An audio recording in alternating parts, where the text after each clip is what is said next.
Et donc, merci beaucoup. Donc, comme vous l'avez dit, moi, je suis chirurgien vasculaire à l'hôpital Ambroise Paré à Boulogne-Billancourt, juste à côté de Paris, collé à Roland-Garros, là où il y a le tournoi de tennis, et professeur donc à l'université de Versailles, Saint-Quentin-en-Yvelines et Paris-Saclay. D'abord, pour commencer, je vais vous raconter une petite histoire, parce que c'est l'histoire de l'anévrisme. Vous voyez, les anévrismes, souvent, on les voit quand ils sont asymptomatiques, et notamment d'ailleurs quand on est dans d'autres spécialités, on a parfois tendance à oublier le caractère dramatique que ça peut être. Et donc, vous avez ce patient de 72 ans qui a pour antécédent un infarctus du myocarde, une dialyse péritonéale qui est toujours active, un tabagisme sevré, et puis lors d'une hémorragie intrarénale en 2018, on lui découvre un anévrisme de l'aorte abdominale sous-rénale de 52 mm, qui est confirmé à l'IRM et au scanner sans injection. Ce malade, dans le bilan préopératoire, si j'arrive à passer mes slides, dans le bilan préopératoire, on lui découvre notamment 2 sténoses carotidiennes serrées, avec une sténose à 75% à gauche, 80% à droite, avec une incidence hémodynamique. Et donc, on dit, bah voilà, bah écoutez, on a le temps, on est à un diamètre qui est à peine 50 mm passé, on a un petit peu de temps, on va faire une carotide, puis l'autre, et puis on fera l'anévrisme plus tard. D'autant plus que c'est un malade assez fragile et que le malade n'est pas très partant pour de lourdes chirurgies combinées, etc. Le malade a donc une endartérectomie droite dans un premier temps, puis gauche, puis un bon Doppler de contrôle. On se voit en décembre 2018, et puis moi je voulais d'ailleurs l'opérer juste avant les fêtes de fin d'année, les fêtes de Noël, et puis le malade dit non, non, je veux faire Noël en famille, le nouvel an, tout ça, et puis j'aurai mon endoprothèse à la rentrée. Et donc je planifie le 8 janvier, à l'époque, qui était le mardi de la rentrée, juste après les vacances scolaires chez nous. Et en fait, pas de chance, le malade, le dimanche soir d'avant, il revient aux urgences avec cette fois ce scanner, une douleur abdominale, un choc hémorragique et puis un anévrisme qui a grossi très vite de taille, qui maintenant fait plus de 60 mm, qui est rompu avec un hématome rétropéritonéal. Et donc, bon, on a pu lui faire une endoprothèse en urgence, il a pu survivre, mais malgré tout, les suites opératoires n'ont pas été du tout les mêmes que s'il avait été traité et dépisté à froid et fait dans des bonnes conditions. L'anévrisme rompu, il ne faut pas l'oublier, lorsque l'endoprothèse en urgence n'est pas possible, c'est la grande laparotomie, notamment chez les malades instables. Et on se retrouve avec des chirurgies qui sont parfois extrêmement difficiles, dans une atmosphère sanglante, sur des malades dont on ne connaît pas les antécédents, qui ont parfois des adhérences abdominales, et dont le contrôle du collet peut être extrêmement délicat si on n'en a pas l'habitude. On a là un malade qui est même en train de s'arrêter là au bloc opératoire. Il y a du sang partout, il faut se dépêcher d'aller chercher l'aorte dans l'hématome. Et ce malade, d'ailleurs, va être clampé, massé, et malheureusement fera des suites opératoires si complexes qu'il finira par en décéder. Donc n'oublions pas que ce dont on parle, et ce dont on va parler maintenant, c'est pour éviter l'événement dramatique qu'est la rupture d'anévrisme, et dont on oublie qu'elle existe finalement lorsqu'on n'est pas chirurgien vasculaire et qu'on ne prend pas de garde. Cette rupture d'anévrisme, elle reste quand même assez fréquente, puisqu'elle donne 6300 décès par an aux États-Unis, 8000 en Angleterre. En France, c'est 7000 interventions par an en France à froid, pas en urgence comme ça. Et tant et si bien qu'en France, la Haute Autorité de Santé a réclamé un dépistage de l'anévrisme de l'aorte sur des populations ciblées. Alors chez nous, je ne sais pas trop comment c'est chez vous, et puis de toute façon, on a vu qu'il y avait des participants de différentes contrées, donc chaque pays doit avoir un peu ses habitudes. Mais en France, le dépistage qui est recommandé, il est recommandé uniquement chez les hommes, parce que chez les femmes, il est assez peu rentable. Des hommes qui ont un âge compris entre 65 et 75 ans et qui ont été tabagiques ou sont toujours tabagiques, ou un âge compris entre 50 et 75 ans, mais ils ont un antécédent familial d'anévrisme au premier degré, donc soit chez le père, soit chez le frère, soit chez l'enfant, c'est plus rare. Bon. Et ce dépistage se fait par écho-Doppler, et s'il est négatif dans la cible, on ne le refait pas. Par contre, s'il est positif, on enchaîne sur une surveillance. Pardon. Ce dépistage peut tout à fait être fait par les cardiologues, et donc ça, j'insiste auprès de nos collègues chirurgiens cardiaques et thoraciques et qui connaissent bien les cardiologues. Ça prend vraiment quelques minutes lors d'un bilan cardiologique d'aller mettre une sonde d'échographie sur l'abdomen et de regarder eh bien, si on trouve des anévrismes. En fait, en fonction de la pathologie cardiaque explorée, on peut retrouver voilà, de 0,8 à 6% d'anévrisme. Et chez les malades plus âgés, on peut trouver jusqu'à 19%.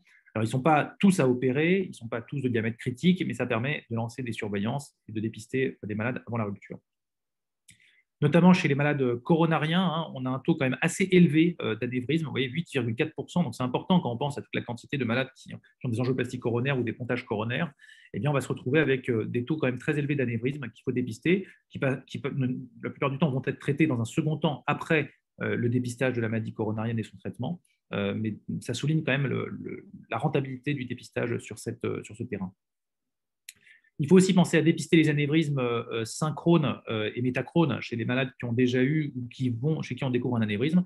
Et là, vous avez un patient qui avait été exploré initialement pour un anévrisme de l'aorte juxtarénale, qui a finalement eu une endoprothèse d'ailleurs fenêtrée, et chez qui, dans le bilan, on découvre un anévrisme saxiforme de la crosse aortique très volumineux, qui sera d'ailleurs traité dans un premier temps par une endoprothèse thoracique avec une fenestration in situ permettant de récupérer l'artère sous-clavière gauche. On parlera de ces techniques un peu plus tard. Donc, c'est pas rare, hein, on dit que c'est 6 à 8% des malades qui ont un anévrisme aortique, qui ont un anévrisme aortique sous-rénal, qui ont un anévrisme aortique sur une autre localisation thoracique, crosse ou autre. Les algorithmes de surveillance sont bien définis, notamment par les recommandations de la SVS, qui sont d'ailleurs tout à fait proches des recommandations européennes. Donc, si on est sur un diamètre modéré, en gros inférieur à 4 cm, on peut avoir un suivi assez allégé. Vous voyez que de 2,5 à 3 cm, c'est un suivi tous les 10 ans, donc l'évolutivité est extrêmement mince. À partir de 3 cm, c'est un suivi tous les 2 ans. Par contre, quand on commence à dépasser les 4 cm, là, on peut avoir des malades qui progressent rapidement. Et donc, il faut faire un suivi à 1 an si le malade est à moins de 45 mm, et tous les 6 mois si le malade est entre 45 et 50 mm. Il peut arriver que chez certains malades, pour différentes raisons, on décide de ne pas intervenir dans les critères habituels de 50 mm et qu'on décide d'attendre un petit peu, soit pour des raisons, parce qu'il y a une autre pathologie qui doit être traitée avant, ou pour des raisons personnelles du malade qui n'a pas envie de se faire opérer à tel ou tel moment. Dans ce cas-là, il est recommandé de poursuivre le suivi de manière encore plus rapprochée tous les 3 mois pour être sûr de ne pas avoir une croissance rapide et de ne pas se retrouver avec un résultat comme celui que j'ai montré en introduction. Il y a des terrains qui sont plus à risque que d'autres et qui sont connus maintenant. Les patients qui ont un tabagisme actif, ça, c'est vraiment les patients qui vont rompre leur anévrisme plus que les autres. J'ai vu en consultation très récemment un malade qui avait un anévrisme de 46 mm à 72 ans. Alors, en le remesurant un petit peu, il était plutôt à 48-49, il était écrit à 46 sur le compte-rendu scanographique. Et puis, en fait, ce malade, je lui dis, bah, pas de problème, hein, vous inquiétez pas, on se revoit dans 6 mois avec un scanner, etc. Malade gros fumeur. Et ce malade est revenu 15 jours après aux urgences avec une rupture d'anévrisme. Et j'ai dû l'opérer à 7 h du matin. Ça m'a fait bien tomber du lit. On sait que les femmes également sont plus à risque de rupture. Les malades qui ont des anévrismes saxiformes sont suspects d'être plus à risque de rupture. Les malades sous chimiothérapie ou les malades greffés sous immunosuppresseurs sont également plus susceptibles de rompre leur anévrisme. Schématiquement, lorsqu'on veut définir l'algorithme thérapeutique chez les malades, il y a 6 paramètres à prendre en compte dans la décision thérapeutique. Le premier, c'est le risque de rupture. Donc ça, on vient de l'évoquer, mais je vais vous montrer une table. C'est-à-dire qu'évidemment, si le malade a un diamètre inférieur à un diamètre critique, c'est-à-dire en gros inférieur à 50 ou 55 mm, suivant les pays, le risque de rupture est faible et dans ce cas-là, le plus souvent, il n'y a pas de bénéfice à intervenir. Le deuxième élément, c'est l'espérance de vie du malade.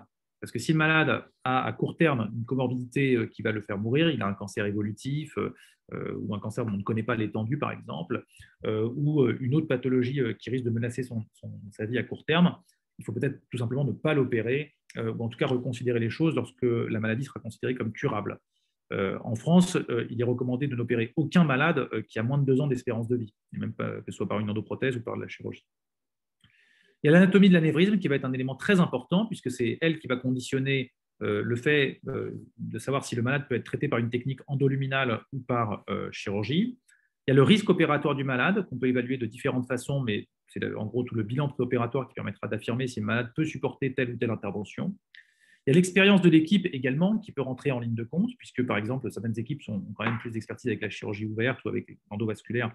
Et dans ce cas-là, il peut tout à fait être légitime pour une équipe qui a beaucoup d'expérience avec une équipe de privilégier une technique par rapport à une autre.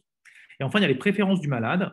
Et c'est vrai que nous, de plus en plus, finalement, lorsqu'on est dans un centre qui pratiquons l'ensemble des techniques opératoires, il faut expliquer aux malades les bénéfices et les risques des différentes techniques, et c'est le plus souvent le malade qui, en fait, s'il en a la capacité intellectuelle, va pouvoir choisir par lui-même la technique qui lui semble la plus adaptée, et il n'y a aucune honte à ça, et on ne doit pas du tout être dirigiste vis-à-vis d'un malade, on peut tout à fait lui exposer les avantages et inconvénients des différentes techniques, et c'est ainsi que lui-même va prendre sa décision.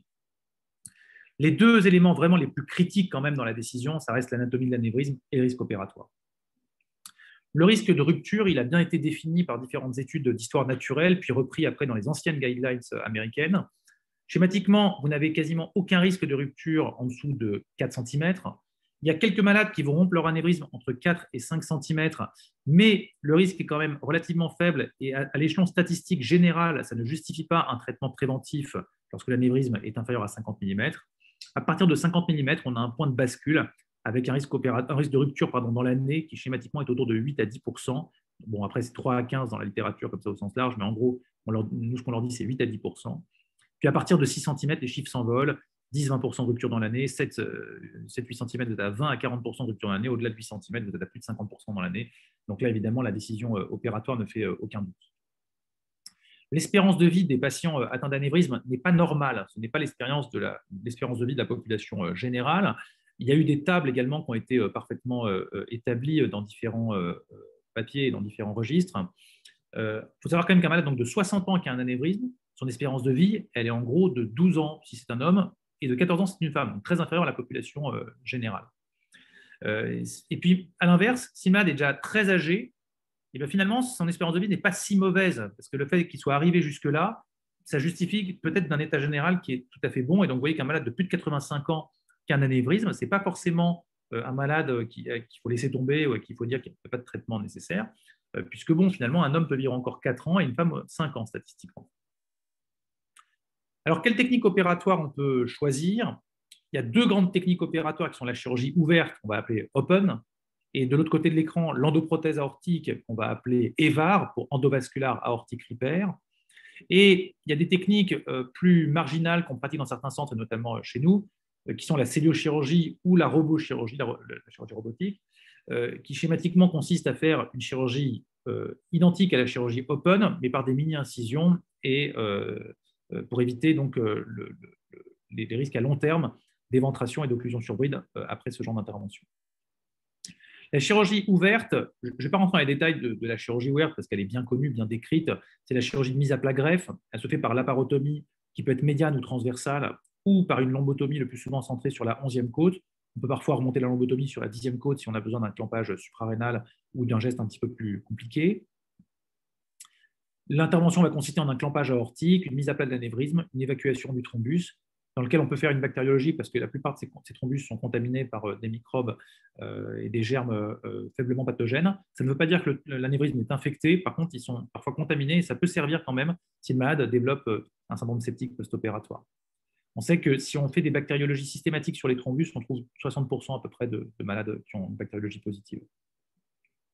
Puis une fois la mise à plat réalisée, on va ligaturer les lombaires et faire ce qu'on appelle une endonévrismographie. Et puis après, suturer sur le collet proximal et le collet distal une prothèse en dacron, soit un tube aorto-aortique, soit un tube aorto-biliaque ou bifémoral, dans lequel on va pouvoir discuter ensuite la réimplantation de la mésentérique inférieure, qu'on va réimplanter schématiquement, notamment si elle a un reflux intermédiaire, c'est-à-dire si on a l'impression que son reflux est baveux et qu'elle est probablement nécessaire à la circulation colique. Si le reflux est excellent, on peut tout à fait la sacrifier. Si le reflux est absent et qu'elle est occluse de longue date, là pour le coup, on a vraiment intérêt à la sacrifier et en rester là. Le malade était comme ça avant, il en restera après. Dans les études randomisées qui ont comparé l'endoprothèse à la chirurgie, ce sont quand même les données les plus récentes et les plus fiables qu'on a actuellement pour estimer le risque opératoire de ces techniques, et notamment la chirurgie ouverte, parce qu'elle donne finalement lieu à assez peu de publications. Alors ça, ce sont des études qui ont inclus que des malades à bon risque opératoire et avec une anatomie qui était favorable aux endoprothèses. Donc en gros, des anévrismes plutôt pas trop compliqués chez des malades plutôt bien. Et donc vous avez 4 études randomisées, DREAM, OVER, EVAR, ACE, une étude qui est donc néerlandaise, une autre américaine, une autre anglaise, une autre française. Sur un total de plus de 1000 malades, la mortalité cumulée est autour de 3 à 4% schématiquement. La plupart des complications sont cardiaques, avec des infarctus du myocarde malgré les dépistages préopératoires, ou pulmonaires, avec beaucoup de malades qui font des pneumopathies, soit d'inhalation, soit des pneumopathies post-opératoires par atelectasie basale. Il y a bien sûr une complication qui est redoutable, qui est l'ischémie colique, mais qui sur ce terrain finalement est assez rare. Vous voyez que dans ces études, c'est 1 à 2% des malades. L'avantage de la chirurgie ouverte, c'est quand même la durabilité, largement démontrée par des études avec plus de 15 ans de suivi. Donc, on peut dire au malade que lorsqu'il est opéré d'une chirurgie ouverte, le risque de réintervention aortique va être schématiquement extrêmement faible. Et notamment si la prothèse n'est pas bifurquée, et notamment si elle ne descend pas au scarpa. Puisque vous pouvez voir dans ce papier, qui est donc un suivi à 15 ans post-opératoire de chirurgie ouverte, que la plupart des complications post-opératoires à long terme de cette chirurgie étaient schématiquement des complications fémorales ou des complications de jambage. Donc, ça veut dire qu'un malade à qui on fait en gros un tube aorto-aortique, on a de grandes chances de ne plus jamais avoir à intervenir chez lui sur le plan aortique. Par contre, cette chirurgie, et cela c'était un élément qui était passé sous silence dans les précédentes séries parce que c'était considéré comme des complications mineures, mais on s'est rendu compte avec les études randomisées qu'il y a quand même un nombre non négligeable de patients qui vont revenir pour des complications de la laparotomie, 10% des malades qui vont avoir des éventrations à opérer, donc sans compter ceux qui ne sont pas opérés. Donc c'est extrêmement important. Et plus encore important, des occlusions sur bride, 14,2% des malades qui vont donc revenir en urgence pour une occlusion sur bride. Ils ne vont parfois pas être opérés, mais c'est quand même une morbidité non négligeable qu'il faut exposer aux malades parce que ce sont des complications finalement imputables à la technique. Il faut savoir que ces complications de la parotomie peuvent avoir l'air extrêmement fréquentes chez ces malades, et en fait, c'est une réalité. Elles sont plus fréquentes chez ces malades que des malades qui ont des laparotomies pour d'autres raisons, et notamment les éventrations, parce que les malades atteints d'anévrisme de l'aorte ont des parois, des tissus de soutien globalement plus faibles que la moyenne. Ils ont plus de hernie que la population générale, et ils ont notamment plus d'éventration sur cicatrice que la population générale. Donc la chirurgie ouverte a comme avantage la durabilité, elle n'a pas de limite anatomique. On peut la faire pour des clampages suprarénaux, supramésentériques, supracéliaques. Par contre, il existe une morbidité précoce et un temps de récupération post-opératoire qui est important. Il faut bien dire au malade qu'il va être fatigué pendant 1 à 3 mois. D'autre part, il y a des complications des incisions à moyen et long terme. Et enfin, pour ce qui est en tout cas des pays européens et des États-Unis, l'expertise des équipes diminue en chirurgie ouverte puisque les traitements endovasculaires sont de plus en plus pratiqués et donc beaucoup de praticiens en fait, ne sont pas bien entraînés maintenant à ce genre de procédures, notamment les plus jeunes. La procédure célioscopique, elle va réaliser exactement le même type de réparation. Donc là, vous voyez la mise en place du clan au niveau du collet sous-rénal. Puis vous allez voir ensuite la mise en place du clampage iliaque. C'est une technique qui est très séduisante, mais qui nécessite une expertise technique extrêmement aboutie de la part des équipes qui le font. Il y a une courbe d'apprentissage très importante. Il faut vraiment s'entraîner auparavant sur pelvis trainer, etc. Et il est vrai que c'est une technique également qui, sur le plan de la longueur opératoire, de la durée opératoire, est bien plus longue à réaliser qu'une mise à plat greffe classique, notamment si l'opérateur n'en a pas une expertise importante. Par contre, dans notre expérience, elle donne des résultats tout à fait comparables à long terme à la chirurgie ouverte. La partie difficile de la célioscopie, je vous le dis comme ça, si vous voulez un jour vous y lancer, c'est vraiment l'anastomose distale. L'anastomose proximale, c'est jouable, c'est facile. L'anastomose distale, c'est compliqué, on a un mauvais contrôle sur les iliaques. Il faut vraiment, notamment si vous n'avez pas l'habitude au début, bien vérifier les pouls en fin d'intervention, voire faire une artériographie systématique. Par contre, la célioscopie, vous voyez, elle permet de traiter des abdomens très hostiles, comme ce malade hyper morbide, hyper obèse. L'endoprothèse aortique, donc la dernière technique alternative, là par contre, c'est une ponction fémorale qui va être réalisée le plus souvent des deux côtés. Maintenant, cette technique se fait de manière routinière en percutanée. Sous anesthésie locale, nous on l'a fait volontiers sous anesthésie locale potentialisée. Le malade n'est plus endormi, il est réveillé vraiment dès la sortie d'intervention. On met en place un jambage, un corps bifurqué avec un jambage asymétrique, donc un jambage court, qu'on va venir ensuite cathétériser par voie controlatérale pour ensuite terminer la réparation avec la mise en place de ce qu'on appelle le jambage contralatéral. Voici l'exemple d'un patient qui a un anévrisme avec un très bon collet proximal, c'est-à-dire une longueur d'aorte tout à fait saine au ras des artères rénales. Puis après, par contre, des iliaques assez courtes et de très beaux accès pour l'introduction d'une endoprothèse. Et donc, ce malade qui ne souhaitait absolument pas de chirurgie ouverte a eu la mise en place d'une endoprothèse. Alors, la mise en place d'une endoprothèse, elle nécessite quand même, et c'est ça un des grandes avancées et en même temps une des grandes modifications du métier de chirurgien vasculaire qui fait de l'endovasculaire ces dernières années, c'est le fait qu'on est maintenant devenu extrêmement attentif à la réalisation et à l'interprétation de l'imagerie. Donc en fait, le chirurgien vasculaire qui veut pratiquer ces techniques doit avoir vraiment une maîtrise des consoles scanners et des logiciels de reconstruction tridimensionnelle extrêmement élevée. On a bien sûr nécessité de connaître ce qu'on appelle les coupes en MPR, multiplanar reconstruction, qui sont donc des coupes dans les 3 directions de l'espace, axial, sagittal et frontal. Et c'est d'ailleurs comme ça que beaucoup de nos maîtres ont appris à faire les sizing et les dimensionnements d'endoprothèses. Il faut également connaître les méthodes de type MIP, Maximum Intensity Point, qui, elles, vous donnent en fait les calcifications artérielles notamment et vont très bien voir voilà, ce qui se passe au niveau des collets, est-ce que les choses sont calcifiées ou pas.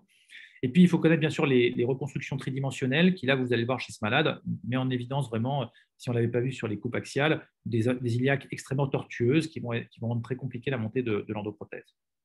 Également, les reconstructions tridimensionnelles vont être utiles pour bien apprécier la position de l'endoprothèse au ras des artères rénales et voir, comme dans le cas de ce malade-là, qu'il existe quand même un gap entre la partie proximale couverte de l'endoprothèse et l'artère rénale la plus basse.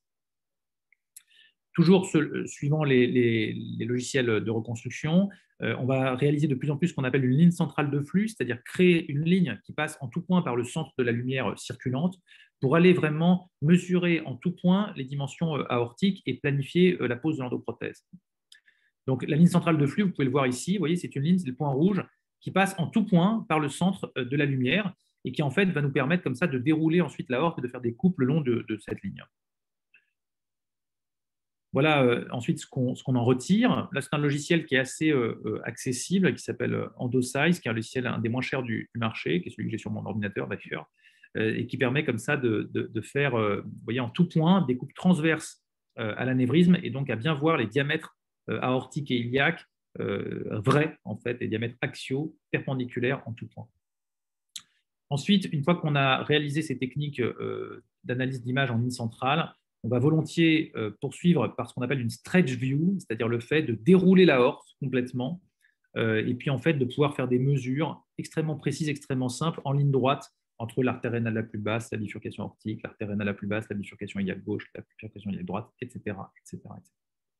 Donc ça, c'est pour dire que le chirurgien vasculaire moderne aortique est quand même vraiment un chirurgien en même temps qui est radiologue quelque part. Il doit vraiment avoir une maîtrise de l'imagerie extrêmement importante ou avoir une collaboration avec des radiologues extrêmement sensibles à ces techniques. C'est comme ça qu'on va pouvoir diagnostiquer des collets proximaux qui sont hostiles et qui sont des mauvais collets pour la mise en place d'une endoprothèse. Le principal critère d'hostilité pour la mise en place d'une endoprothèse, c'est la longueur du collet. Si le collet est inférieur à 10 mm, la mise en place d'une endoprothèse classique n'est quasiment pas possible. Je dis bien quasiment parce que je vous montrerai des techniques qui peuvent le rendre possible. La largeur du collet est également un élément défavorable, pas toujours sur le moment, mais dans le suivi. Un collet qui est à plus de 28-30 mm, il a été montré que statistiquement, il se dilate plus dans le suivi qu'un collet normal. Un collet angulé, on va avoir une mauvaise apposition de l'endoprothèse. Un collet calcifié également, on risque que la prothèse ne se colle pas bien sur la paroi. Et enfin, il y a une discussion autour des collets dans lesquels il y a du thrombus. Pour certains, ce sont des collets à risque, pour d'autres, non. Et donc, ça reste un élément de discussion. On va pouvoir également comme ça définir différentes morphologies de collets, comme en bas de la slide. Des collets droits, c'est les plus standards. Des collets dégressifs, ça va, c'est pratique pour mettre une endoprothèse parce qu'il y a une zone de rétrécissement juste avant l'anévrisme. Par contre, les collets les plus embêtants, c'est les collets coniques ou les collets angulés. Vous pouvez voir en bas, qui eux, par contre, sont vraiment défavorables à la pose d'endoprothèse. Ça ne veut pas dire qu'il ne faut pas le faire, mais ça veut dire qu'il faut le faire dans des conditions un peu d'expertise, de mesures particulières. Voici comment ça se passe, hein, si l'auditoire ne connaît pas, mais là, je passe très vite.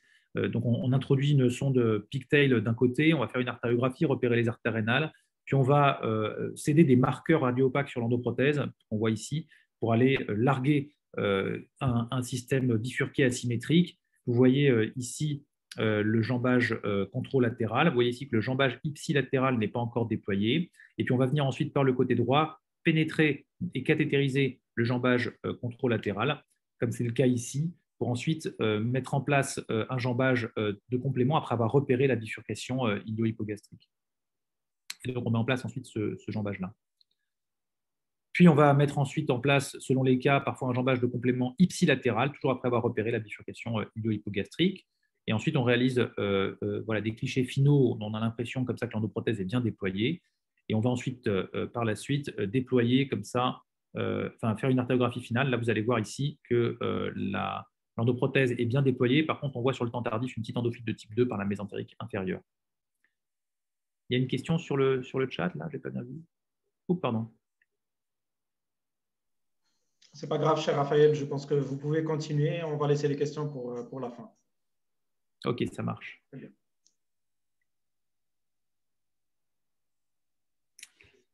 Les endoprothèses donc, sont de plus en plus réalisées par voie percutanée. Le succès technique, suivant les séries de 71 à 94%. Pendant longtemps, il y avait un système qu'on appelait le ProStar, qui permettait de mettre en place ces endoprothèses, mais qui était un peu compliqué et sur lequel il y avait quand même un certain nombre d'échecs. D'autre part, il était assez volumineux. Maintenant, avec le système qu'on appelle ProGlide, donc on met en place 2 ProGlide de chaque côté, on peut tout à fait faire ça par voie percutanée sous anesthésie locale, vraiment avec 1 cm d'incision. L'inconvénient de ces systèmes, c'est notamment leur coût, puisque, en tout cas en France, ils sont commercialisés autour de 110 € pièce. Donc, quand vous devez en mettre 4 sur un malade, ça rajoute 440 € à la procédure. Par contre, on a moins de complications locales, ça a été démontré avec ces systèmes. On a aussi une réduction de la durée d'hospitalisation parce qu'on peut, si on n'en a pas peur, faire marcher les malades dès la 4e heure post-opératoire. Donc ça, quand même, ça peut permettre vraiment une réhabilitation très précoce et de faire rentrer les malades extrêmement vite. Il faut que les malades soient éligibles sur le plan anatomique, c'est-à-dire qu'ils aient une fémorale commune d'au moins 5 mm, pas trop calcifiée et sans fibrose cicatricielle, c'est-à-dire que s'il y a déjà eu des incisions fémorales, souvent c'est plus compliqué de faire marcher ces techniques. Je vous recommande vraiment, si vous utilisez ces systèmes, de le faire via une ponction éco-guidée, parce que c'est vraiment l'échographie qui va permettre d'être sûr de ponctionner en zone saine la fémorale et de conditionner le succès du système. Voici pour ceux qui ne... Une fois qu'on est dans l'artère, on déploie une ailette, puis on tire le système et on vient s'accrocher contre la paroi antérieure de l'artère. Ensuite, on fait passer comme ça des aiguilles et des fils qui vont en fait passer autour de l'artère. Et c'est beaucoup plus facile à faire qu'à regarder d'ailleurs. Puis ensuite, on va pouvoir en fin de procédure serrer un nœud autour du point de ponction pour s'assurer de l'hémostase. Et là, effectivement, il ne faut pas s'inquiéter. Souvent, ça saigne un petit peu quand même pendant quelques minutes après avoir serré le nœud. Après, notamment après une endoprothèse, on a utilisé des introductions. Mais le plus souvent, ça s'arrête avec une compression manuelle de 5 à 10 minutes. Je passe sur le film péropératoire. Là, je vous montre juste un dossier. Alors bon, c'est moi, hein, j'avais quelques kilos en moins, j'étais un peu plus jeune, il y a quelques années, il y a 3-4 ans. Mais c'était un malade donc, de 85 ans, un anévrisme de 62 mm, un débit de filtration glomérulaire à 50 ml/minute, un malade tritronculaire qui avait des lésions non revascularisables. Et ce malade a eu une endoprothèse percutanée sous anesthésie locale avec sédation. Et ça, c'est à la 4e heure post-opératoire. On fait marcher le malade dans le couloir et on voit qu'il va bien. Et ce malade a pu sortir le lendemain. Et on a poussé même, donc à force d'avoir une bonne expertise comme ça, du lever précoce des malades et de se rendre compte que les malades, en fait, le soir, après, on n'a plus grand-chose à leur faire. On a poussé même la technique un peu plus loin en réalisant des endoprothèses en ambulatoire. Alors là, pour le coup, le gain pour la société est important parce que là, en termes de coûts, les malades, quand même, coûtent beaucoup moins cher puisqu'ils viennent juste une journée d'hospitalisation. Par contre, je ne sais pas après comment fonctionnent les rémunérations des hôpitaux dans les différents pays, mais chez nous, le malade, on va être payé quasiment au jour d'hospitalisation qu'il va rester et à la gravité de la pathologie. Donc, quand le malade, on le fait en ambulatoire, l'hôpital, par contre, lui, touche moins d'argent. Par contre, la société est gagnante puisqu'il y a moins de coûts sur le plan de l'utilisation des ressources. Et donc, on avait fait la première endoprothèse ambulatoire comme ça en 2018. On en a fait quelques-unes autres depuis sur des malades sélectionnés. Pas forcément tous les malades. Il faut des malades qui sont bien entourés, qui sont bien cortiqués, qui comprennent très bien ce qu'on va leur faire, qui habitent pas trop loin de l'hôpital et qui sont prêts à revenir si jamais il y a le moindre doute. Moi, le plus souvent, je leur donne même mon téléphone portable. Comme ça, si vraiment il y a le moindre souci, même à minuit, je préfère le savoir et les rassurer parce que le plus souvent, ça se passe très bien. Les complications à long terme des endoprothèses, c'est notamment les endophytes, c'est-à-dire la repressurisation du sac anévrismal. Je précise rapidement les différents types d'endophytes que vous devez peut-être connaître. La type 1, c'est quand en gros l'endoprothèse est mal apposée en haut ou en bas, soit parce qu'elle a migré, soit parce que le collet s'est dilaté. Le type 2, c'est le plus fréquent statistiquement, c'est à peu près 25 à 40% des malades. C'est lorsqu'une collatérale reflue dans le sac anévrismal, soit les artères lombaires, soit l'artère mésentérique inférieure, soit des artères rénales accessoires, etc. Le type 3, c'est lorsqu'il y a une déconnexion entre des modules ou une perforation du textile de l'endoprothèse. Le type 4 n'existe plus, c'était une fuite qu'on voyait avec les premières endoprothèses Gore de première génération, où le textile était poreux. Depuis, il a été renforcé, donc on ne voit plus ce type d'endoprothèse. Et puis enfin, il y a les endophytes de type 5, c'est-à-dire qu'il existe une fuite, probablement, mais on ne la voit pas au scanner. Et l'anévrisme continue à grossir. Donc, on ne voit rien. Il n'y a pas de fuite visible, mais l'anévrisme continue à grossir. Donc, il y a une fuite quelque part. C'est ce qu'on appelle aussi une endotension. Voilà l'exemple d'un patient qui a donc eu une endoprothèse il y a quelques années, et puis il a disparu. Il est parti. Il a même changé de ville. En fait, il a eu l'endoprothèse à Toulouse. Tout s'était bien passé, premier contrôle impeccable. Et puis, en fait, après, il a changé de vie, il est parti à Paris, etc. Et donc, là, on est 10 ans après la pause. Hein. il a complètement interrompu son suivi en disant que il s'en fichait, maintenant il était vieux, parce qu'effectivement, le malade, quand il revient un soir avec une douleur abdominale et là un énorme anévrisme, une endophylite distale bilatérale, en fait, il a 90 ans. Mais il vit à son domicile, il est bien. Et donc là, on va pouvoir assez facilement quand même corriger le problème sur cette endophylite de type 1B distale par la mise en place de jambages complémentaires dans l'endoprothèse. Là, vous pouvez voir ici comment l'endoprothèse a migré vers le haut au niveau des iliaques et surtout comment l'iliaque, notamment à droite, s'est dilaté et en fait crée la fuite. Du côté gauche, c'est vraiment une déconnexion entre deux modules de l'endoprothèse. Et en fait, ce malade donc, va avoir des jambages de complément en distalité avec un très bon résultat. Et il va pouvoir rentrer chez lui quelques jours après. Mais bon, s'il l'avait fait dans le cadre d'un suivi normal, ça aurait été beaucoup plus simple pour lui. Il y a un autre élément qui est arrivé sur le marché récemment. Je ne sais pas si vous avez encore déjà accès à ces technologies, mais c'est des technologies vraiment extrêmement intéressantes. Elles sont par contre extrêmement coûteuses. C'est les agrafes endovasculaires. Là, en fait, c'est un système qui permet de visser l'endoprothèse dans l'aorte avec une authentique agrafe. On a 10 agrafes en fait, dans le sachet.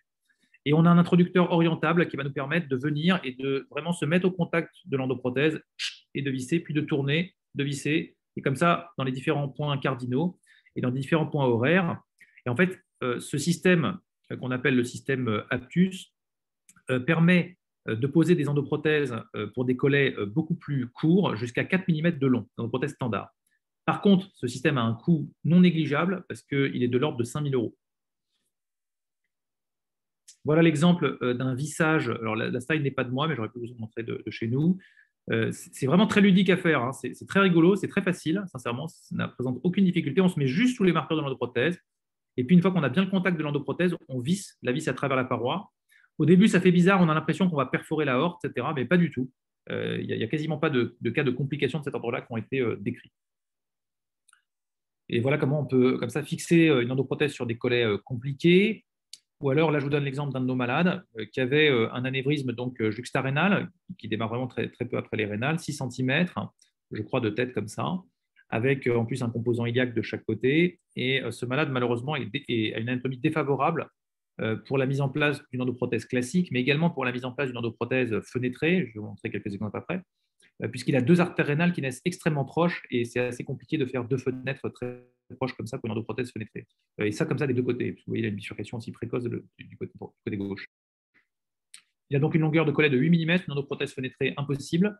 Et donc là, vraiment, les agrafes endovasculaires sont une superbe utilité. Vous pouvez voir le résultat ici, avec une endoprothèse parfaitement posée au ras de la bifurcation, des artères rénales, pardon, et un anévrisme exclu en post-opératoire. Et sincèrement, ce n'est pas du marketing là que je vous montre, parce que c'est la vérité. Ce malade, je l'ai suivi quand même assez longtemps.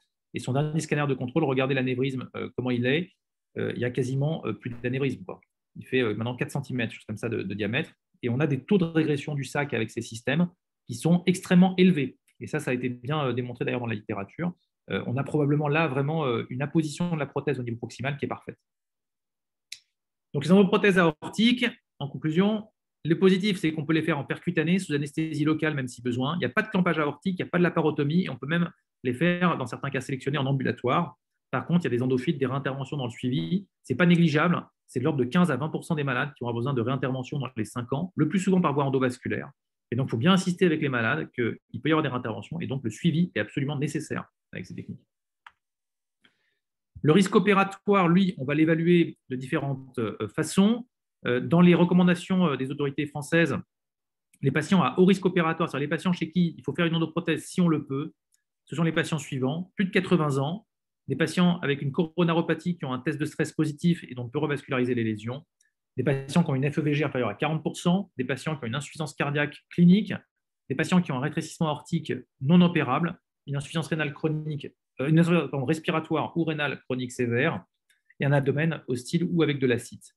Ces malades-là, on leur fait donc tous nos malades, d'ailleurs, une évaluation systématique par échographie cardiaque transthoracique, plus ou moins test de stress, exploration fonctionnelle respiratoire, Doppler des troncs supraortiques, Doppler des membres inférieurs, fonction rénale. La coronaropathie, il est vraiment indispensable quand même de la dépister, pas tellement parce qu'elle va améliorer la survie du malade, parce que malheureusement, ça n'améliore pas énormément la survie du malade de les traiter, mais parce que ça va améliorer potentiellement les suites opératoires quand même et leur éviter donc des infarctus dans le suivi. C'est quand même la première cause de mortalité à long terme du patient opéré d'un anévrisme. Et donc, comme je vous disais, par contre, il a été montré que de les revasculariser avant l'intervention n'était pas forcément rentable sur le plan de la mortalité. Par contre, c'est quand même leur éviter des complications plus tardives. Donc, il y a des recommandations ça et là. Je vais passer dessus parce que c'est un peu compliqué. Schématiquement, nous, en tout cas, on dépiste tous les malades par un test de stress cardiaque préopératoire. Voilà, donc, après, si vous voulez aller un peu plus dans la finesse, il y a des recommandations des sociétés d'anesthésie ou de cardiologie internationales qui, en fait, sont un peu plus fines et disent qu'on peut, voilà, chez certains malades qui sont en parfait état, s'en tenir juste à une échographie transthoracique s'ils n'ont pas de coronaropathie connue. Nous, on ne joue pas avec ça, on leur fait quand même systématiquement le dépistage. Le traitement médical des malades est également à considérer, avec des bêta-bloquants, des IEC, de l'aspirine et des statines qui sont recommandés dans les différentes guidelines. Il faut savoir que le traitement endovasculaire a quand même pour avantage de pouvoir être réalisé sous bi-antiagression. Donc, si le malade a eu le traitement d'une coronaropathie en préopératoire, on peut quand même lui traiter son anévrisme en post-opératoire par une endoprothèse. Alors, vous allez me dire, toutes ces techniques, quelle est la meilleure, finalement? Alors, lorsque la chirurgie et l'endoprothèse sont comparées dans différentes méta-analyses, et bien en fait, en précoce, dans les 30 premiers jours, l'endoprothèse, évidemment, est supérieure. Le malade ne saigne pas, il n'a pas d'anesthésie générale, il n'y a pas de clampage aortique, etc. Donc, il y a moins de complications immédiates. Par contre, lorsqu'on attend le suivi, et un suivi qui est entre 4 et 8 ans, en gros, dans les différentes études, là, les techniques se valent en termes de mortalité, il n'y a plus de différence. C'est pour ça qu'au jour d'aujourd'hui, en tout cas pour ce qui est de la France et pour ce qui est de notre centre, si un malade peut avoir les deux techniques, chirurgie ou endovasculaire, on va lui présenter les avantages et inconvénients des deux techniques et on va lui poser le marché. Et en fait, le malade va choisir finalement l'intervention qui lui semble lui convenir le mieux. Est-ce que vous voulez que je vous parle des anévrismes juxtarénaux ou il n'y a plus le temps? Je crois que c'est toujours possible. Intéressant. Je pense que ça serait intéressant d'en parler. Bon, je me rends compte que j'ai déjà été très long. Je dis quelques mots rapides? Oui. Ça n'a pas été long, mais c'était intéressant, surtout. D'accord, c'est gentil.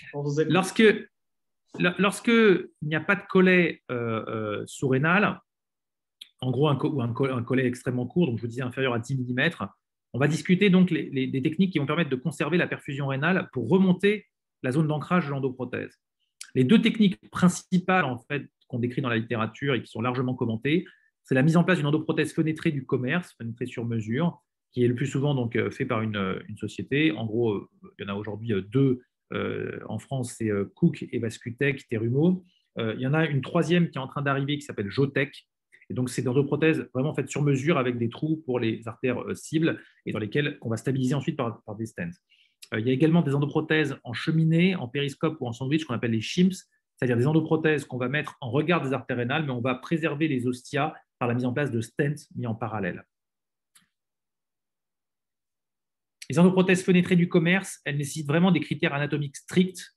Les critères principaux sont le fait d'avoir des artères quand même cibles de bon calibre, des artères rénales, artères viscérales, etc. de bon calibre, mais aussi d'avoir des artères iliaques qui vont permettre la montée de l'endoprothèse sans trop de difficultés. Par contre, il faut les attendre. Il y a des délais de 4 à 8 semaines et ces délais ont été prolongés par l'arrivée du Covid, puisque l'acheminement des systèmes a pris un peu plus de temps. Il y a un coût qui est extrêmement élevé. Je ne sais pas si c'est le même dans vos pays, mais nous, c'est 16 000 €. Par contre, c'est remboursé par la sécurité sociale dans la limite de 200 cas par an. Donc, on peut le faire, mais par contre, à l'échelon national, ce n'est pas pour beaucoup de malades. Par contre, ces endoprothèses sont marquées et autorisées pour des collets même nuls. Même s'il n'y a pas de collet, on peut les mettre. Elles sont faites le plus souvent de 3 modules. Un module avec les fenêtres, qui est un module tubulaire, un modèle bifurqué, et puis un module donc, de jambage controlatéral. Il faut absolument préparer le sizing sur une ligne centrale de flux. Et vous avez là, par exemple, le cas d'un malade de plus de 80 ans avec un anévrisme juxtarénal de plus de 6 cm. Et là, vous allez voir que l'anévrisme démarre immédiatement après les artères rénales. Voilà, il n'y a même pas de distance. Et donc, là, c'est vraiment un cas parfait d'endoprothèse fenêtrée. Bon, il a des iliaques un peu tortueuses, ça c'est vrai, mais c'est des iliaques dont on sent qu'elles vont pouvoir se redresser après la mise en place des guides. Chez ce malade, si ma slide fonctionne, on va débuter l'intervention par la montée d'introducteur et la réalisation d'une artériographie qui va repérer les artères rénales. Puis on va mettre, alors bon, ça c'est une technique qu'on n'est pas obligé de faire. Nous on fait souvent ça, on met en place 2 sondes de repérage dans les artères rénales. Ceux qui disposent de la fusion d'images en routine en salle hybride peuvent tout à fait utiliser la fusion d'images, mais en gros, ça permet d'avoir une localisation stable des artères rénales. Et puis après, on va aller ouvrir l'endoprothèse et les fenêtres en regard des artères rénales. Une fois ça fait, on va rentrer dans l'endoprothèse par le bas, par le côté contralatéral, et on va ensuite aller cathétériser l'endoprothèse, puis la fenêtre, puis l'artère. Et on va mettre de la sorte un introducteur dans chaque artère cible, puis un stent de stabilisation qui va être positionné mais non déployé au départ. Une fois qu'on en est là, on va pouvoir déployer l'endoprothèse complètement et puis ensuite larguer les stents et vérifier ensuite stent par stent qu'il n'y a pas de fuite en regard des zones de connexion de l'endoprothèse. Et là, donc, on a les 2 stents rénaux qui sont en place, vous voyez, qui sont jolis. Et on a ensuite cet aspect-là. Les stents, le plus souvent, sont ce qu'on appelle ensuite flairés, c'est-à-dire dilatés au niveau de la portion proximale pour vraiment épouser la fenêtre et qu'il n'y ait pas de fuite à ce niveau-là. Puis vous avez ce genre d'artériographie. Là, vous allez voir que sur l'artériographie, il y a une fuite quand même. On voit le sac anévrismal qui se réopacifie, vous voyez, tardivement. Ces fuites sont assez fréquentes sur les anévrismes volumineux et complexes. Il faut savoir les tolérer. Les malades ont souvent beaucoup d'héparine en péropératoire. Le plus souvent, il y a de ce thrombose en post-opératoire. Voici l'exemple de malades encore plus complexes. Là, ce sont des anévrismes vraiment thoraco-abdominaux. Vous voyez, donc là, les chirurgiens cardiaques doivent connaître ça très bien aussi. Là, c'est un malade qui a un anévrisme sur une coagulopathie, une collagénose, une maladie du tissu élastique, avec un énorme anévrisme thoraco-abdominal qui va pouvoir être traité. Bon, là, c'est un cas extrême, hein, bien sûr, que je vous montre, hein, mais qui va pouvoir être traité par la mise en place d'une endoprothèse branchée. Alors là, vous avez l'anévrisme. Et là, dans le cas présent, comme le malade était à risque opératoire, il a eu une endoprothèse branchée en 2 temps. Donc, il y a un premier temps où on met l'endoprothèse avec les branches qui vont dans les artères cibles. Et on ne fait pas le bas. Comme ça, on minimise le risque de paraplégie. Et dans un deuxième temps, quelques semaines après, on va pouvoir mettre le système complet et avoir cette fois l'exclusion réelle du sac anévrismal.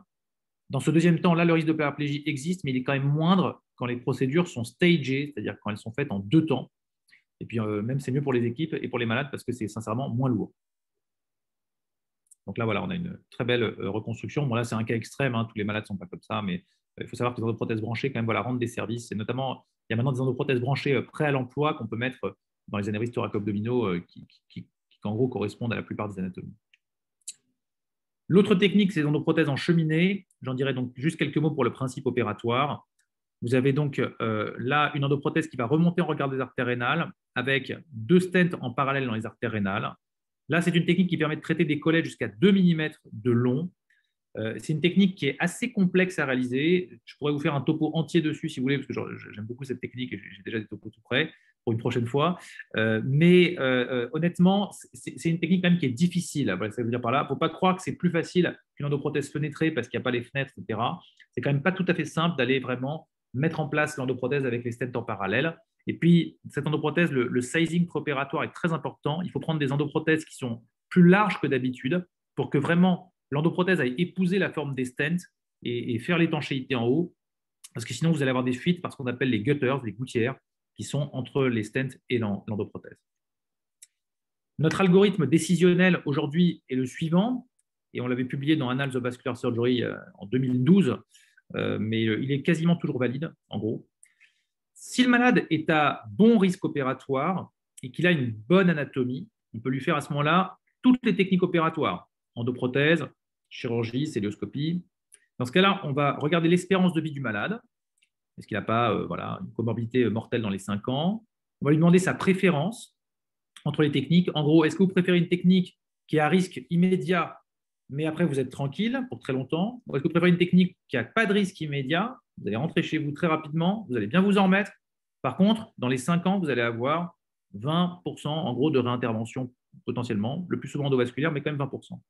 Un autre élément important à prendre en compte, notamment chez les malades jeunes, et ça peut être une cause d'endoprothèse chez les malades jeunes, c'est les malades qui souhaitent garder une éjaculation. Ça peut arriver.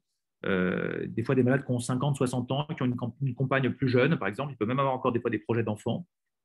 Et donc, ces malades-là, il faut savoir que si on leur fait de la chirurgie, le plus souvent, il n'y a plus d'éjaculation après la chirurgie parce qu'il y a une blessure définitive des plexus hypogastriques, nerveux. Et donc, l'endoprothèse peut être un argument pour leur conserver l'éjaculation et éviter l'éjaculation rétrograde. Attention, ils ne perdent pas l'érection, ils perdent l'éjaculation. Et donc là, on peut proposer aux malades donc, une célioscopie ou une chirurgie ouverte, si on n'a pas l'habitude de la célioscopie, ou une endoprothèse. Si le malade est à bon risque, mais qu'il a une mauvaise anatomie, c'est-à-dire qu'il a un anévrisme avec un collet court, pas très sympathique, là, comme il est à bon risque, quand même, on va regarder comment ça se passe. Est-ce qu'on a besoin de faire un clampage suprarénal prolongé ou pas? Et là, on va lui faire en gros une chirurgie conventionnelle, soit ouverte, soit par célioscopie, si le clampage suprarénal s'annonce court ou n'est pas utile. Certains anévrismes à collet court, on peut les clamper quand même en sous-rénal. Et enfin, vous avez les malades à haut risque. S'il a une anatomie favorable, c'est le cas parfait d'endoprothèse. Par contre, s'il a une anatomie défavorable, alors là, c'est le pire des malades. Il est à haut risque opératoire et en plus, il a un anévrisme compliqué. Là, on va discuter soit une endoprothèse complexe, fenêtrée, cheminée ou d'autres techniques plus anecdotiques dont j'ai pas eu le temps de parler. Ou parfois, il faut revenir à des choses simples, l'abstention thérapeutique. Si on a l'impression que le risque opératoire va être démesuré, bon, ben, on a quand même un malade qui est asymptomatique. Il faut savoir lui dire que peut-être qu'il mourra un jour de sa rupture d'anévrisme, mais que ça peut être dans plusieurs années, plutôt que de le tuer pendant l'intervention. Enfin, chez certains malades, parfois, nous, on rediscute la chirurgie ouverte dans ces cas-là. On se met à ce moment-là à 2 chirurgiens seniors et on se dit qu'on doit faire une chirurgie ouverte qui doit durer moins de 2 heures. Et parfois, ça devient plus simple que de faire une chirurgie endovasculaire compliquée. Donc voilà, moyennant cet algorithme, on avait 90% de techniques mini-invasives utilisées dans le service entre l'endoprothèse et la célioscopie. Ces techniques peuvent également être combinées, comme vous pouvez voir ici, par exemple, un malade qui, après célioscopie, a eu un saignement sur le moignon aortique distal et se retrouve avec une endoprothèse dans la réparation célioscopique, ou alors un malade qui a une endoprothèse qui dysfonctionne, dont on fait la dépose par célioscopie. Donc, en conclusion, je dirais que le dépistage des anévrismes, il prend peu de temps et il est recommandé. Et si vous pouvez le faire faire et le faire faire à vos correspondants, c'est quand même très utile pour trouver des malades et puis leur faire gagner un risque de rupture. L'algorithme de prise en charge permet quand même de proposer une technique mini-invasive jusqu'à 90% des malades si vous disposez de l'ensemble des techniques. Le traitement endovasculaire, c'est vraiment allégé et peut-être vraiment réalisé en ambulatoire, moyennant un protocole adapté que je n'ai pas eu le temps de vous détailler. Mais voilà, il faut vraiment détraumatiser le traitement endovasculaire chez les malades qui se présentent bien. Je crois que c'est un élément important. Je vous remercie beaucoup pour votre invitation et pour votre écoute. Et je suis désolé si j'ai été un petit peu long. Merci Raphaël Kouskas pour cet exposé vraiment détaillé et qui simplifie au fait des procédures très complexes et qui témoigne d'une expérience qu'on connaît, de votre expérience qu'on connaît très bien. Donc, je pense que là, il y a quelques questions. Donc, on va voir s'il y a des... Mohsin, il y a des questions. Oui, il y a des questions. Alors, première question pour M. Raphaël. Est-ce qu'il n'y a pas un risque de migration des agrafes endovasculaires dans la lumière aortique? Alors, je crois que ça a été décrit une fois. Il y a eu un cas clinique, mais c'est exceptionnel. Vraiment, il ne faut pas, faut pas avoir peur de ça. L'avantage avec ce système, il faut savoir une chose, c'est que le système est assez intelligent. S'il sent, par exemple, que vous êtes en train de visser sur une plaque calcifiée et que ça ne va pas visser, en fait, le système fait une alarme, dit stop, on entend bip bip, et en fait, il rétracte de lui-même l'agrafe. Donc, c'est quand même assez bien fait. En fait, donc, il avance en 2 temps. Il commence à s'enfoncer. S'il sent que c'est bon, hop, il va faire le vissage complet. Donc, c'est pour ça que ce risque, finalement, que l'agrafe ne soit pas bien accrochée et migre, est quand même extrêmement faible. Quand on voit des aortes pathologiques, sincèrement, j'ai du mal à imaginer un système de fixation par des agrafes comme ça. On a peur de trouer la paroi, ça c'est clair. Mais bon, si la technique est safe et si ça va permettre d'éviter des endophytes, ben je ne suis pas sûr que ce soit bon pour l'aorte thoracique. Hein. Quoique, certains l'ont utilisé pour l'aorte thoracique. Mais en tout cas, sur l'aorte sous-rénale, sincèrement, moi je trouve que c'est une des perspectives thérapeutiques qui est les plus intéressantes. Elle est limitée par le coût du système, indiscutablement. Mais en termes de suivi, vraiment, moi, j'ai pas mal, je pourrais vous en montrer d'autres, des scanners de malades qui ont comme ça régressé leur sac assez vite de manière impressionnante. C'est vraiment très satisfaisant. Tant mieux, tant mieux. Avec nous, notre maître professeur Dressi Boumzbra de Marrakech, ainsi que son équipe. Je ne sais pas, professeur Boumzbra, vous êtes là? Je ne sais pas si vous avez envie de poser une question. Je vais vous permettre d'activer votre micro tout de suite. À vous la parole, professeur Boumzbra, si vous êtes là.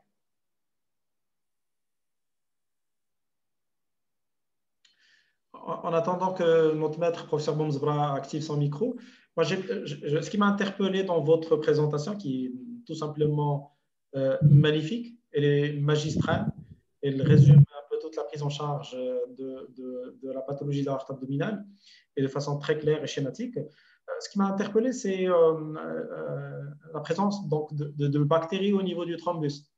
Et de là, ma question, le risque d'infection d'endoprothèse, que ce soit par infection iatrogène ou bien infection secondaire, éventuellement à une contamination du thrombus au niveau de la paroi aortique, est-ce que c'est un risque réel? Est-ce que vous le rencontrez dans le et comment vous le gérez? Les taux d'infection post-opératoire après ces procédures sont extrêmement faibles.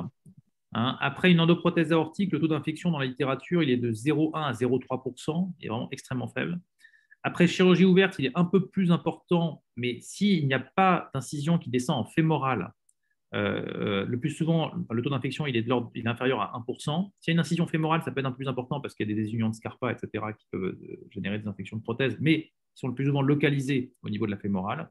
Donc non, il y a assez peu de risques finalement infectieux et on ne sait pas bien pourquoi. Probablement parce que ce sont des germes qui sont faiblement pathogènes et qui sont en faible quantité dans l'aorte. En fait, je ne sais pas si vous savez, mais il y a des théories sur la croissance des anévrismes dans lesquelles le phénomène inflammatoire serait entretenu par le fait qu'il y a justement des germes faiblement pathogènes qui viennent se greffer dans le thrombus et qui entretiennent l'inflammation, notamment des germes dentaires. Il a été montré par exemple qu'une bactérie qui s'appelle Porphyromonas gingivalis pouvait tout à fait aller contaminer les thrombus et probablement activer la croissance du thrombus. Mais ce sont des bactéries très faiblement pathogènes, donc c'est probablement pour ça qu'elles infectent assez rarement finalement les dispositifs qui sont mis en place. Je vois qu'il y a deux questions de Lamar Mohamed qui demande la durée. Bonsoir, Monsieur Koskas. Bonsoir. Bonsoir. Est-ce que je peux poser ma question? Allez-y. Bon, merci, professeur Koskas, pour la magnifique présentation. Les jeunes s'intéressent toujours à la courbe d'apprentissage technique, c'est-à-dire technicité et autonomie opératoire. Ma question est la suivante. Quelle est la durée et les étapes de la courbe d'apprentissage pour pouvoir faire une prothèse aorto-bifémorale en toute sécurité? Si je pose la question autrement, de la part d'un novice, combien de cadavres dois-je disséquer afin de pouvoir opérer un anévrisme rompu en toute sécurité et autonomie? Merci beaucoup. Merci pour votre question qui est extrêmement pertinente, notamment dans la période actuelle où, je vous disais dans la présentation, on a de moins en moins de chirurgie ouverte dans certains centres. Et d'ailleurs, je vous félicite pour votre intérêt pour la dissection cadavérique que j'ai beaucoup pratiquée, qui est vraiment extrêmement importante pour l'apprentissage technique et qui, en tout cas, dans nos pays, deviennent de plus en plus compliquées pour des raisons légales. Pardon. Alors, je n'aurai pas de bonne réponse à votre question pour la bonne et simple raison que la plupart des cadavres, malheureusement, n'ont pas d'anévrisme quand vous les ouvrez. Et donc, vous n'allez pas être dans une situation absolument réelle par rapport à la pathologie. Ça, c'est quand même un élément aussi important. De même, votre question par rapport à l'anévrisme rompu, c'est pareil. Ça n'a rien à voir d'opérer une aorte à froid que d'opérer un anévrisme rompu voilà, en catastrophe. Excusez-moi, je vais devoir tousser. Par contre, je dirais en termes de courbe d'apprentissage sur la procédure chirurgicale ouverte, à mon avis, il est indispensable d'avoir vu et aidé entre 20 et 30 procédures avant de pouvoir se lancer sur une procédure chirurgicale aortique. Vraiment, je crois qu'on ne peut pas se lancer avant 20 ou 30 procédures comme ça. Et vraiment, il est indispensable d'avoir un mentor qui peut vous assister, qui peut venir vous aider sur les premières procédures avec voilà, une autonomie qui est acquise de manière progressive. En tout cas, nous, c'est comme ça qu'on essaye de faire. Sur le nombre de cadavres, je n'aurai pas de réponse parfaite parce que je vous dis, bon voilà, c'est important de le faire et en même temps, ce n'est pas la situation réelle. Donc malheureusement, sur les anévrismes rompus, quand on fait un anévrisme rompu seul la première fois par laparotomie, souvent ça ne se passe pas très bien s'il est vraiment rompu instable. Nous aussi, c'est pour ça, par exemple, que toutes les astreintes, même des plus jeunes, sont seniorisées. C'est-à-dire que moi, si un chef de clinique m'appelle parce qu'il y a un anévrisme rompu qui arrive, je vais venir l'aider. Parce que, contrairement à ce qu'on pense, ce n'est pas une chirurgie qui doit être laissée à un jeune, c'est au contraire une chirurgie qui nécessite justement d'avoir une expertise et de pouvoir après aider un jeune à la faire, etc. Donc, ça, souvent, c'est une idée, voilà, parce que comme souvent, ça arrive de garde, etc., et que les plus âgés ne prennent souvent plus de garde. En tout cas, moi, je vous recommande vraiment de voir si dans vos centres, il est possible quand même, lorsque vous accueillez un anévrisme rompu, de le faire avec l'aide de quelqu'un de plus âgé, parce que en plus, d'une manière générale, faire ces malades à 2 seniors, c'est quand même voilà, un confort et une sécurité beaucoup plus importante. Merci beaucoup, professeur Koskas, et merci, professeur Madani. Merci beaucoup. Merci à vous, cher Mohamed. Merci à vous. Alors, il y a Dr Boukaïdi, qui est un chirurgien cardiaque avec beaucoup d'affinité pour tout ce qui est endovasculaire, fait partie de l'équipe de notre maître, professeur Boumzbra Mrakch.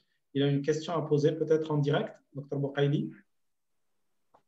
Vous m'écoutez? Oui, oui, à toi la parole. D'accord. D'abord, je vous remercie pour tout ce que vous faites en termes de formation continue. Alors, je m'adresse à professeur Koskas. Je vous ai écrit la question. C'est par rapport à votre protocole d'antibioprophylaxie chez un patient porteur d'une endoprothèse aortique. Parce que ça serait bête que l'endoprothèse s'infecte et qu'on reparte sur une chirurgie ouverte pour l'explanter. Et voilà, c'est comment faire pour éviter cette complication à nos patients. Merci. Alors, c'est une très bonne question et c'est une question à laquelle on peut pour le coup répondre parce que c'est extrêmement protocolisé. Donc, je vous remercie encore plus. En fait, ça pour le coup, ça a été bien démontré. C'est une des rares choses qui est parfaitement démontrée en chirurgie vasculaire, c'est l'antibioprophylaxie péropératoire. Ce qui est recommandé aujourd'hui, c'est une injection de céphazoline, le plus souvent donc de céphalosporine de 2e génération ou de 3e génération, mais le plus souvent c'est 2e génération. En péropératoire, il y a des protocoles anesthésiques pour ça, je vous donnerai des doses éventuellement au décours. Si l'intervention dure de plus de 2 heures, en général, il faut renouveler l'antibiothérapie en cours d'intervention. Donc ça a été démontré comme étant une diminution du risque d'infection. Toutes les autres technologies, notamment par exemple l'imprégnation par divers antibiotiques, des prothèses, etc., n'ont pas fondamentalement parfaitement démontré leur efficacité, que ce soit pour endoprothèse ou chirurgie. Très bien. Parfait. Merci pour votre réponse. Professeur Boumzbra, à vous la parole. Merci, cher ami professeur Madani. Merci, professeur Koskas. Vous m'entendez? Oui, oui, on vous reçoit. Ça coupe un peu, mais c'est bien. Ça passe. Très bien. Alors, je suis désolé, là, je vous ai rejoint un peu, enfin, je pense 10 minutes après le début de la conférence, mais je l'ai beaucoup apprécié pour tout ce que vous faites pour la formation continue. Nous avons notre programme endovasculaire a été pénalisé par le Covid parce que la société qui devrait nous livrer les endoprothèses n'a pas honoré ses engagements du fait de cette pandémie, mais nous avons un programme de TAVI. Et là, nous avons rencontré les premiers soucis quant à l'occlusion de l'artère fémorale. Et là, je pose ma question au professeur Koskas. Quel était le taux de reprise pour ischémie, membre inférieur, et quel est le temps qu'il faut attendre avant de reprendre? Parce que nous avons une petite expérience et nous avons une thrombose de l'artère fémorale commune après l'utilisation de cet occludaire. Et le membre n'était pas une ischémie, nous avons attendu un peu de temps et puis les choses se sont reparalysées spontanément. En fait, sous cette plaquette. Quelle est votre expérience dans ce sens? D'accord. Vous voulez dire en ischémie post-opératoire immédiate ou ischémie lors du décours parce qu'il y a une thrombose fémorale lors du suivi ou une thrombose d'un jambe iliaque?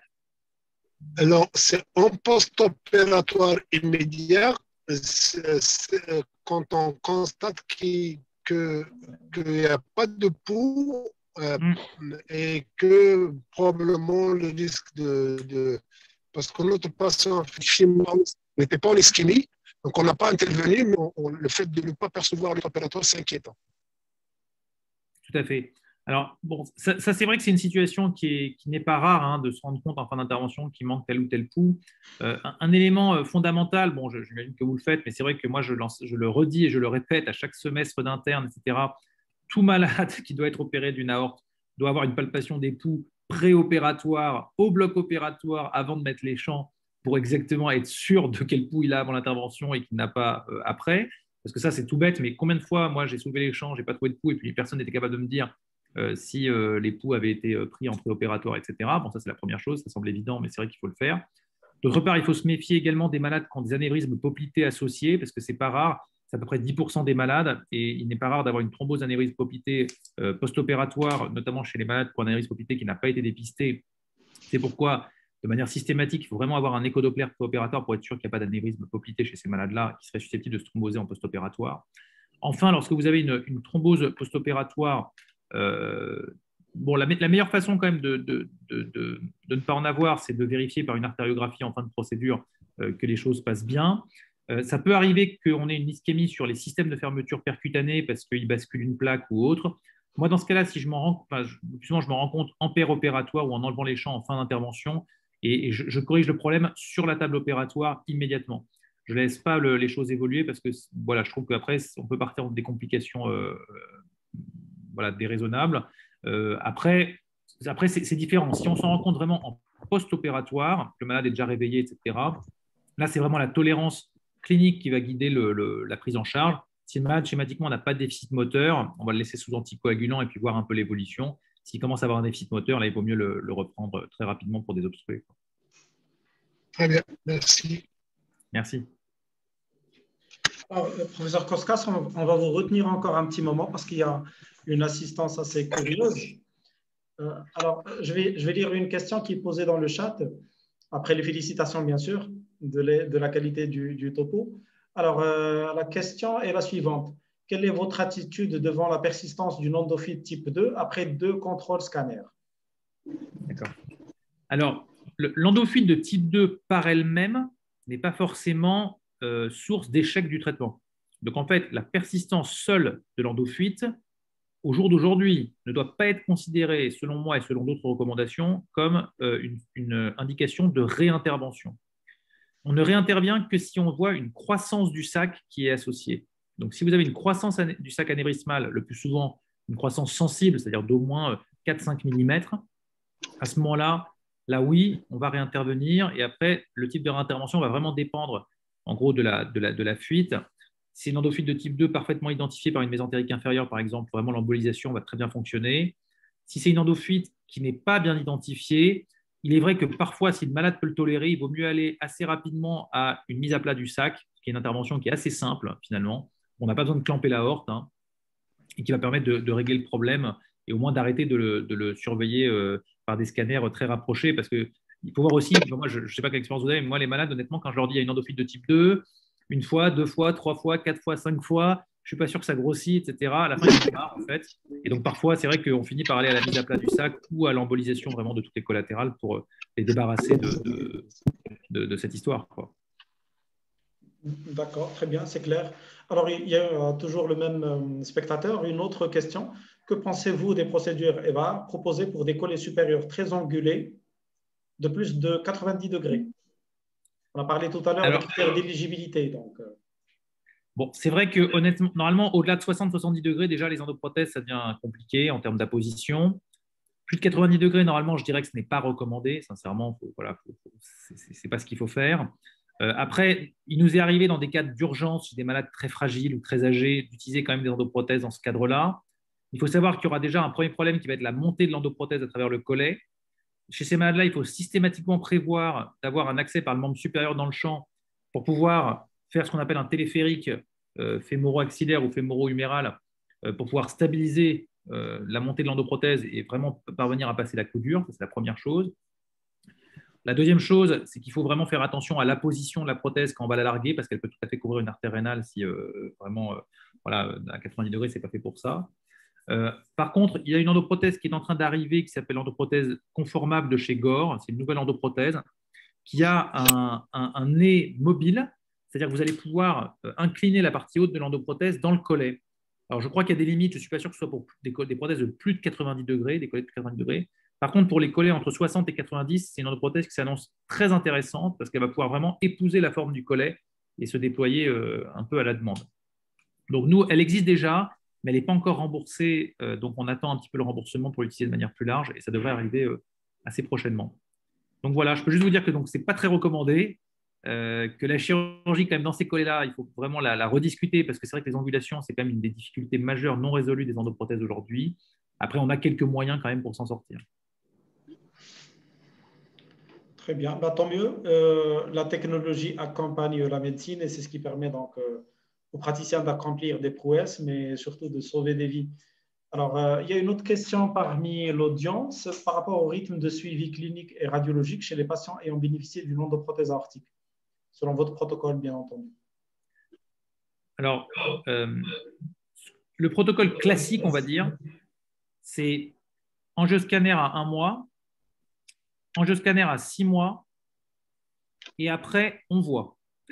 C'est-à-dire que si entre 1 mois et 6 mois, on a tous les critères de succès de l'endoprothèse avec l'absence d'endofuite, avec un début de régression du sac anévrismal, on peut vraiment alléger le protocole et passer à un suivi échodoplaire annuel par un opérateur entraîné. Il ne faut pas que ce soit un échodoplaire par n'importe qui. Il y a quelques opérateurs vraiment entraînés qui connaissent bien le suivi d'endoprothèse. Si jamais on a une endofuite sur les premiers contrôles, là, ça va être un protocole qui va être scanographique un peu rapproché. Voilà, donc après, on va dire que le classique, c'est 1 mois, 6 mois, 12 mois, puis tous les ans. Mais ça dépend un petit peu de ce sur quoi on va tomber. D'autre part, c'est vrai que voilà, si on a un malade qui a tous les bons critères de suivi par échodoplaire, par exemple qu'il est mince et qu'il habite pas très loin d'un centre avec un dopplériste qui connaît vraiment très bien, là, on peut faire un suivi plus simple. Alors, je ne sais pas si vous avez vu dans les dernières recommandations de la Société européenne, c'est quand même beaucoup plus light, puisqu'ils recommandent un scanner à 1 mois injecté, et si le scanner est normal, qu'il n'y a pas de fuite, etc., le prochain scanner est à 5 ans. Et au milieu, ce ne sont que des dopplers. D'accord.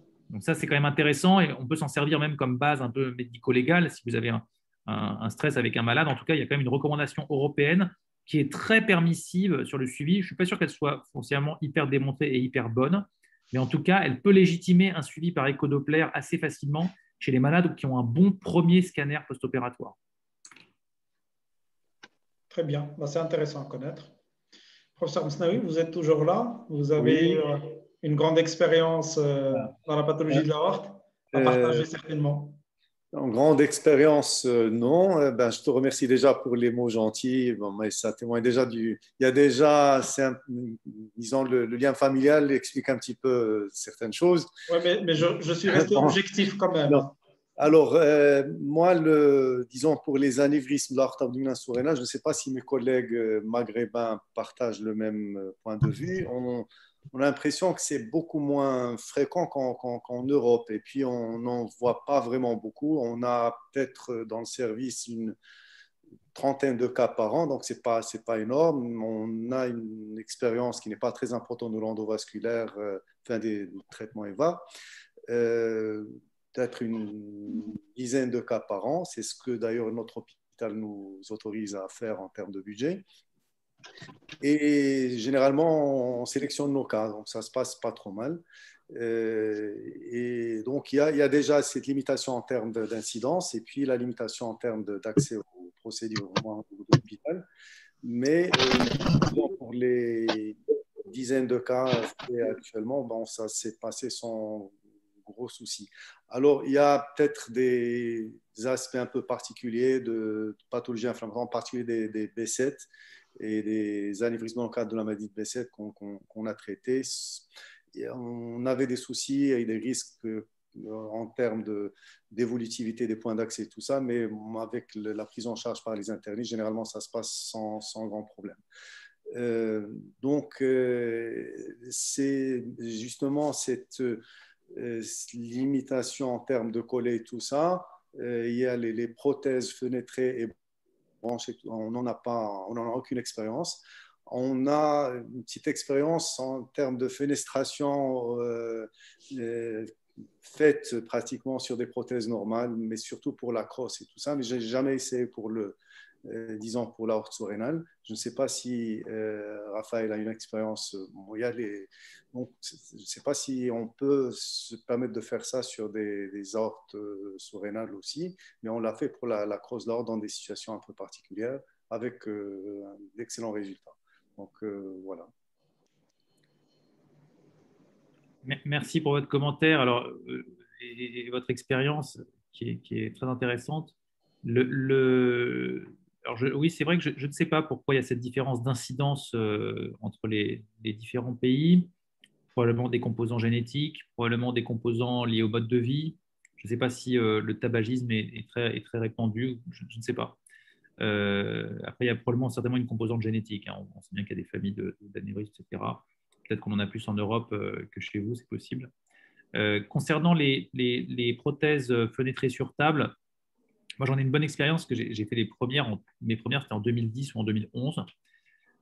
Donc en fait, la première chose c'est que ça prend du temps, en tout cas au niveau sous-rénal, puisque de sortir la prothèse de manière stérile, de faire la fenestration, et puis surtout après de la rengainer dans le lanceur, c'est quand même ça la grosse difficulté, le gros problème de ces techniques-là. C'est quelque chose d'assez qui prend du temps, ça peut prendre 1h30, 2 heures pour un malade. Quand on a besoin de le faire, le plus souvent on le fait avec une endoprothèse Cook de type thoracique, en fait, le plus souvent, un tube thoracique qu'on va aller fenestrer sur table.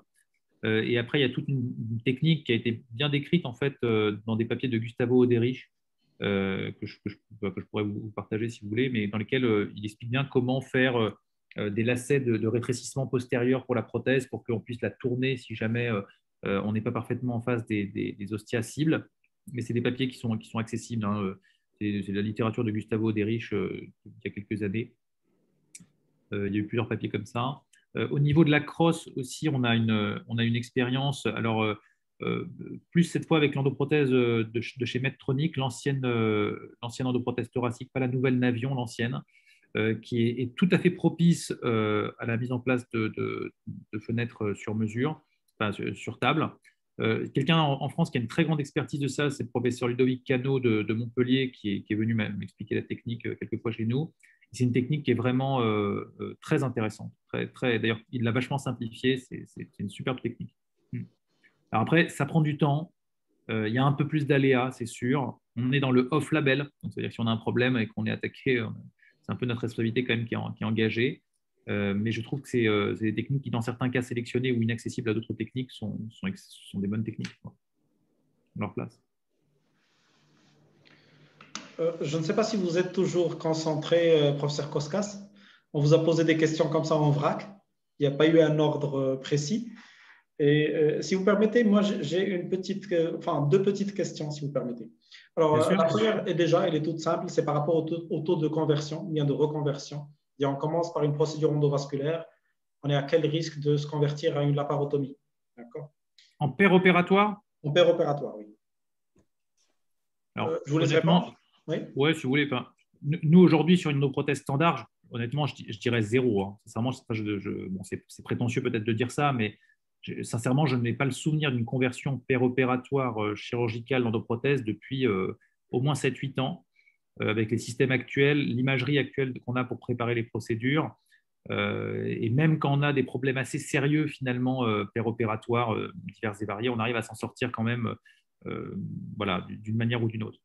Là où on peut avoir parfois quelques soucis, c'est sur les accès. Ça, c'est vrai que si jamais on a vraiment des toutes petites iliaques, il peut arriver qu'on ait des ruptures iliaques en montant l'endoprothèse, tout ça. Dans ces cas-là, surtout, vraiment, le point clé, c'est de ne pas enlever son guide. Il faut surtout garder le guide en place et puis mettre tout de suite un ballon ou mettre un stem couvert, faire ce que vous pouvez. Parce qu'on peut à ce moment-là s'en sortir sans avoir à convertir le malade. Ça, par contre, c'était des causes de conversion il y a quelques années qui maintenant, quand même, qu'on voit moins. Parce qu'on fait attention de la même façon. Mais ce n'était pas des conversions vraiment complètes avec clampage aortique, c'était plus des conversions vraiment iliaques, quoi, on va dire. Non, honnêtement, je n'ai pas le souvenir de conversion. Je n'ai pas le souvenir. Après, on a eu des fois des grosses difficultés, par contre, sur des endoprothèses en cheminée ou des endoprothèses fenêtrées. Là, on peut avoir des fois des situations vraiment complexes, ça c'est vrai. D'accord, très bien, très bien. Alors, ma deuxième question, étant un chirurgien cardiaque qui s'intéresse beaucoup plus à l'étage coronaire que celui de l'aorte abdominale, ma question revient en fait à l'association, comment vous gérez l'association coronaropathie et anévrisme de l'aorte abdominale. Vous avez certainement une arborisation, un arbre décisionnel, comme vous avez fait pour les décisions thérapeutiques pour l'aorte abdominale. Alors, au cas où vous avez des patients porteurs d'une coronaropathie qui peut nécessiter une revascularisation dans des délais brefs, mais en même temps un anévrisme, je dirais, sérieux de l'aorte abdominale avec des mensurations inquiétantes à partir de disons 50 mm de diamètre. Bon, si l'anévrisme est rompu, il n'y a pas de débat, même si les coronaropathes connus, il faut traiter l'anévrisme d'abord. Après, si l'anévrisme n'est pas rompu, à mon avis, la coronaropathie passe toujours avant. C'est-à-dire que, notamment si. Alors, nous, c'est vrai qu'on leur fait de manière très large hein, des tests d'effort préopératoires ou des scintigraphies de stress, etc. Donc, tous les malades sont bilantés sur le plan coronaire. Si on trouve une coronaropathie, elle est traitée avant l'anévrisme. Il n'y a pas de discussion pour nous là-dedans parce que le risque opératoire est vraiment diminué. On peut parfois faire l'impasse dans quelques cas très particuliers qui sont, par exemple, un malade qui a un très gros anévrisme et à qui on veut mettre une endoprothèse. Ça, c'est vrai qu'on sait que l'endoprothèse percutanée sous anesthésie locale potentialisée, elle est probablement un risque coronaire extrêmement faible, quasiment pas de saignement, le malade va marcher tout de suite, etc. On peut, dans ces cas-là, parfois faire l'impasse sur la maladie coronaire avant le traitement de l'anévrisme. Alors après, quand il y a le traitement de la maladie coronaire, on en revient après à finalement, voilà, dans quelle situation on est. Soit le malade, finalement, du fait de la maladie coronaire, a nécessité un pontage coronaire. À ce moment-là, le malade en post-procédure peut avoir n'importe quelle technique. Il peut avoir une chirurgie comme il peut avoir une endoprothèse. Le plus souvent, il n'a pas une bientéralisation prolongée, etc. Donc, finalement, ça ne joue pas tellement sur la décision après. Si le malade, par contre, a eu un stent coronaire, notamment un stent actif, alors à ce moment-là, il a une bientéralisation qui est prolongée, qu'il est quand même maintenant recommandé de pouvoir arrêter plus tôt, selon nos cardiologues. Mais dans ce cas-là, c'est vrai qu'on a plus tendance à diriger le malade vers l'endoprothèse. Même si au départ, il était parti sur une chirurgie, le fait qu'il ait eu les stents coronaires préopératoires, etc., là, souvent, on se dit, bon, il faut peut-être mieux lui mettre une endoprothèse. Voilà, c'est peut-être pas le bon terrain. D'accord. Très bien. En fait, ma question vient du fait que, voilà, il y a des papiers qui soulèvent un peu l'intérêt, qui soulignent l'intérêt de penser sérieusement à la stratégie de prise en charge de ce genre de patients, dans la mesure où la chirurgie coronaire, s'il est faite sous circulation extracorporelle, et c'est le cas de figure le plus fréquent pour les pontages coronaires, enfin, cette CEC active, déclenche toute une réaction inflammatoire avec une activation des élastases, etc., et qui vont aggraver l'évolutivité des anévrismes. Donc, un anévrisme qui peut paraître innocent, entre guillemets, en quelque sorte, peut évoluer rapidement après une chirurgie sous circulation extracorporelle. Alors, certains auteurs soulignent l'intérêt de la chirurgie coronaire à cœur battant, éviter la CEC, éviter cette réaction inflammatoire et donc l'aggravation de l'évolutivité de l'anévrisme. Sinon, si on est obligé d'opérer le patient sous CEC, pour une raison ou une autre, il va falloir surveiller sérieusement donc, cet anévrisme. Pourquoi je vous en parle? Parce que j'ai le souvenir d'un patient. Justement, on avait pris la décision d'opérer les coronaires sous CEC et d'attendre un petit moment avant de prendre en charge son anévrisme de l'artère abdominale. À l'époque, les procédures endovasculaires n'avaient pas encore lieu, n'avaient pas encore place ici au Maroc.